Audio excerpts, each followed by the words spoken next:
Joining us now on the phone is Carl Schilling. Carl is the founder of the Advocacy Network. Carl, always good to talk to you. It's great to be with you again, Don, and your audience. Well, for those who've not seen you before on the program, tell us again what the Advocacy Network's all about.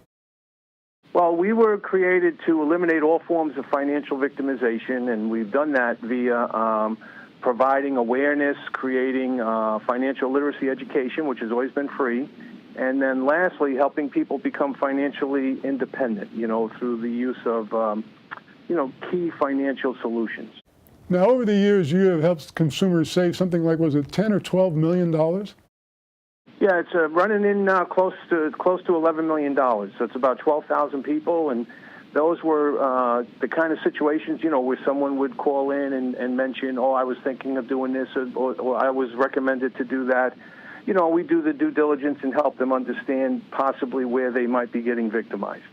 Now, of course, for people, you're doing great things to help consumers out. For people who want to get involved with you, you now have an offering available. Why don't you tell us about that? Yes, well, what we've done this year was to work predominantly with financial services professionals, because that's really the outreach, the education and helping them there.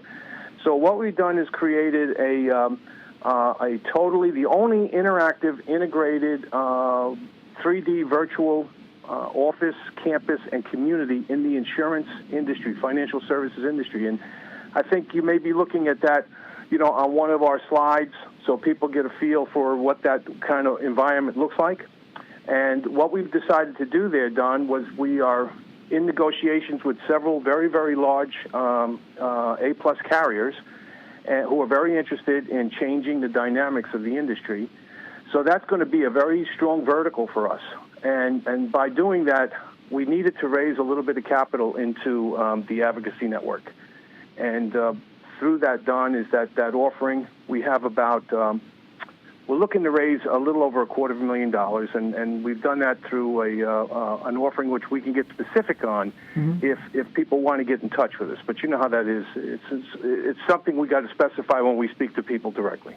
I understand. Now, tell us a little bit about the benefits to the offering, if you can, whatever you can tell us on air. Sure. Well, we're going to have the benefits are, first of all, it's going to be a 3-year situation where we want to go public. The exit strategy is for us to go public at the end of the 3-year cycle, okay? And that has to do with these verticals of bringing in some of these bigger deals with insurance carriers. And from there, we're looking at several $1 million a year in revenues flows there. So going public is an exit strategy.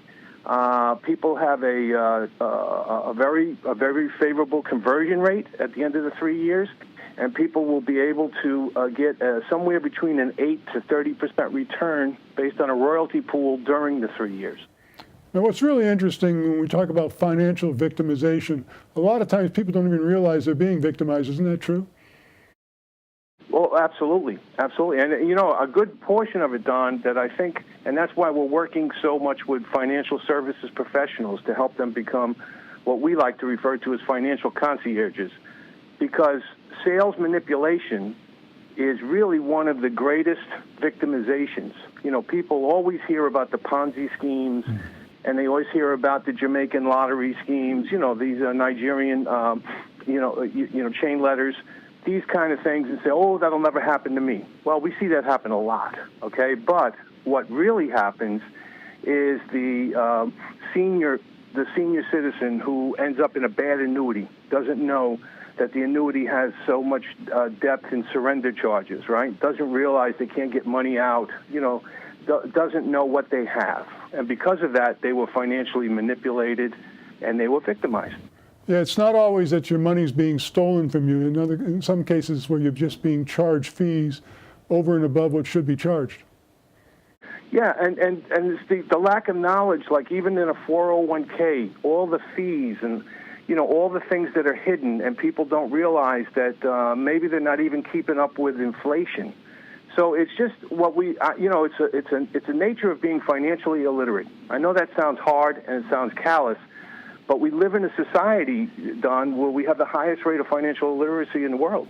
Interesting. And these are the things that can be healed and cured through awareness and simple education, so that people change the way they make their financial decisions, and they can reach financial independence by getting a little more aware, understanding what it is they're doing, and how they can make certain changes to become financially independent.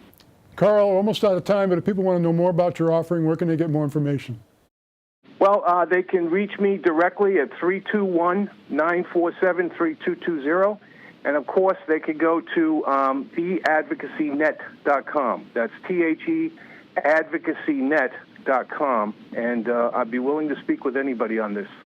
The Advocacy Network, doing good things for many people. Carl, thanks so much. Good luck with your offering. Thank you, Don. Appreciate the time. Take care.